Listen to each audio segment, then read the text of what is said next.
Hello and welcome back to the channel. We're going to be looking at a clip from Gladiator and we're going to get a philosopher to give us his take on it.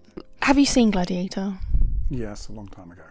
Basically, Gladiator, Maximus, he was a general of Rome. He gets betrayed, he becomes a slave, then he becomes a gladiator, and he's given the chance to kind of fight for his freedom. He is driven by revenge because his family are killed by the emperor. But also he was a great friend of Marcus Aurelius, the philosopher. In this scene, it's kind of like the final battle in all the battles that he's been going through in the movie. So we're just going to look at this scene because there's a few quotes from Marcus Aurelius.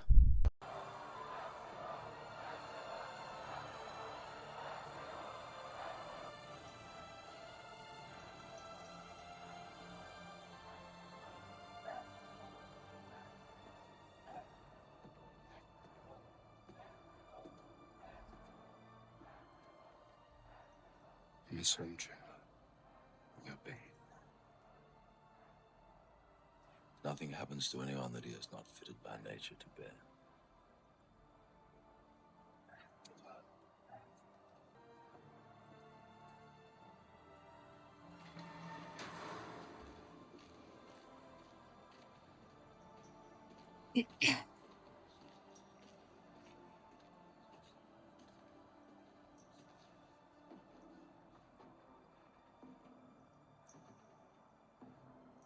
Who's Joaquin playing?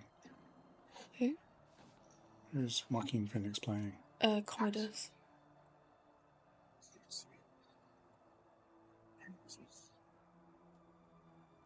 They call for you. The general who became a slave. The slave who became a gladiator.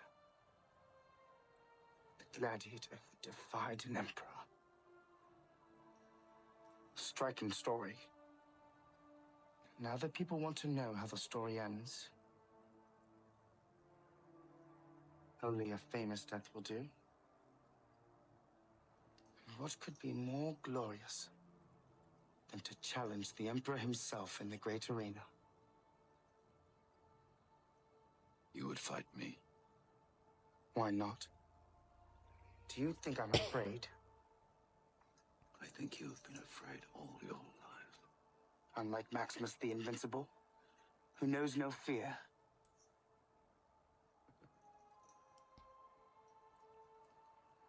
I knew a man who once said death smiles at us all. All a man can do is smile back. No wonder. Did your friend smile at his own death? You must know. He was your father. You loved my father, I know. But so did I. That makes us brothers, doesn't it?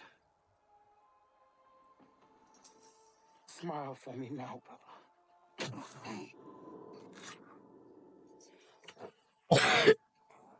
Strap on his armor. Conceal the wound.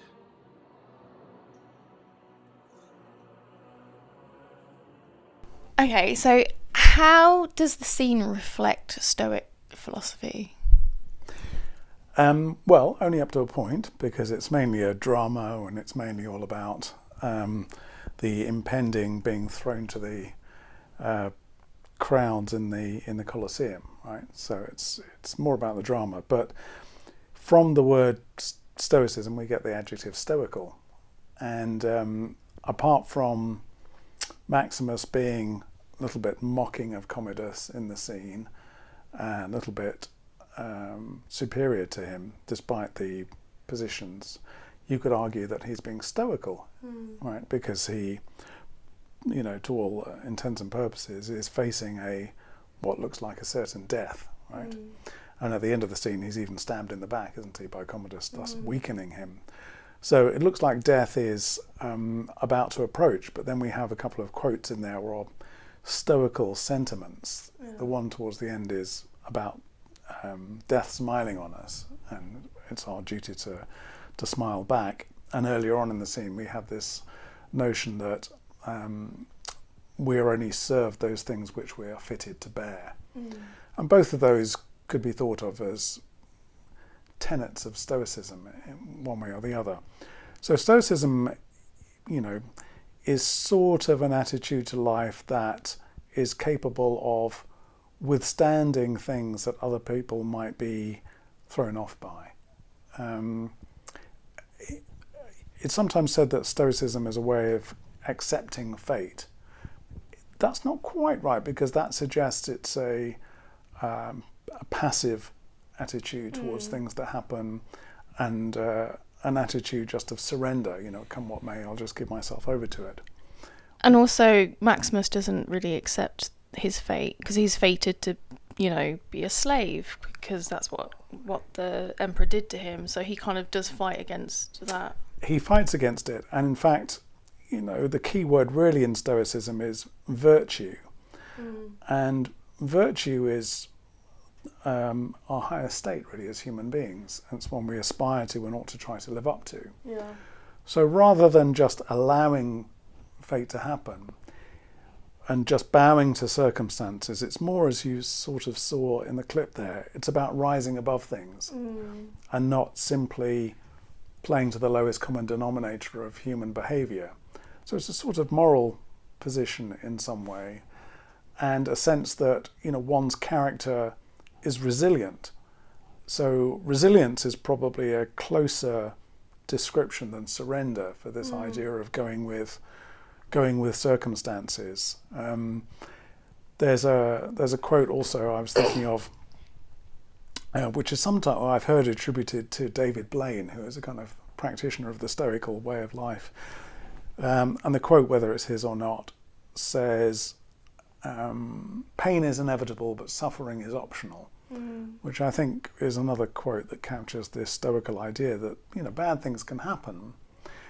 We can't change the bad things, but we can change how we react to those bad things, and persist and strive to keep going. And virtue really lies in that sense of being able to withstand what's thrown at us and persevere. So perseverance is one of the great kind of Stoic virtues, actually. And to keep your morals and to do the right thing.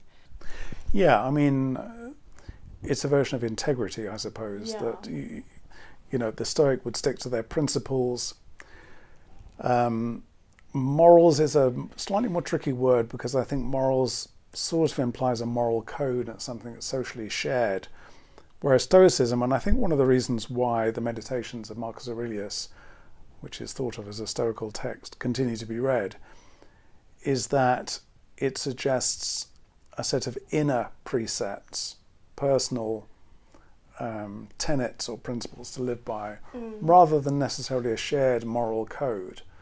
And that slightly more subjective approach to the world, I think, is more appealing these days, when people try to be true to themselves, which is a modern phrase for something which sort of has its roots in Stoicism, as opposed to the morality which is a shared morality, a set of laws or edicts that we subscribe to as a collective.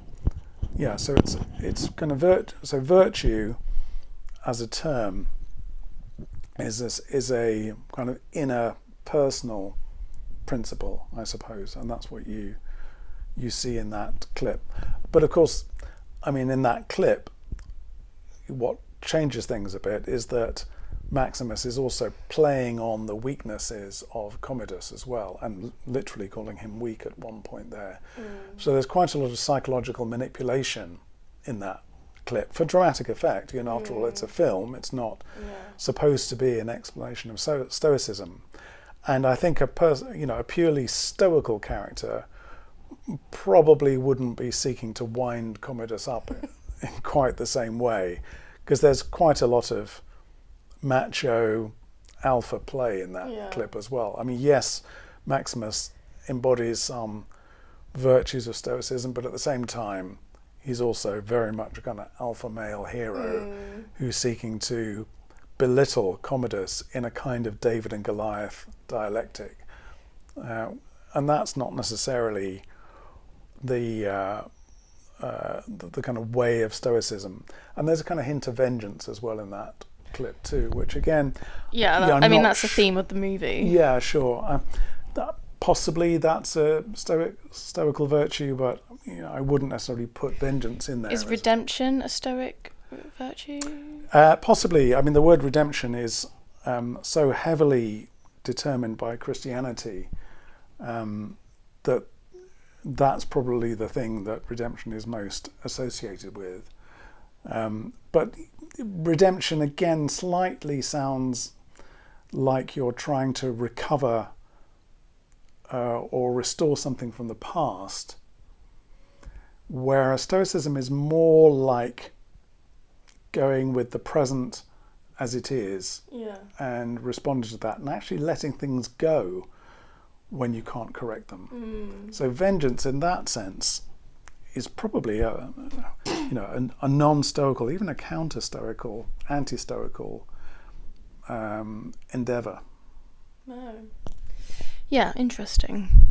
Yeah, so I'd say, if you're looking to that clip for a as an exemplum of Stoicism, I'd say, 5 out of 10, because, it exhibits, resilience. It exhibits an ability to turn to inner resources.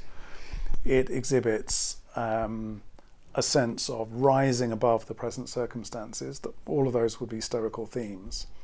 But this kind of alpha power play between the two men may be less stoical, but obviously very dramatic. The trope of revenge, probably not so stoical, because that suggests you're trying to correct something in the course of history rather than go with the flow, go with what is, and have the capacity to, as I say, rise above it. So stoical up to a point. Okay.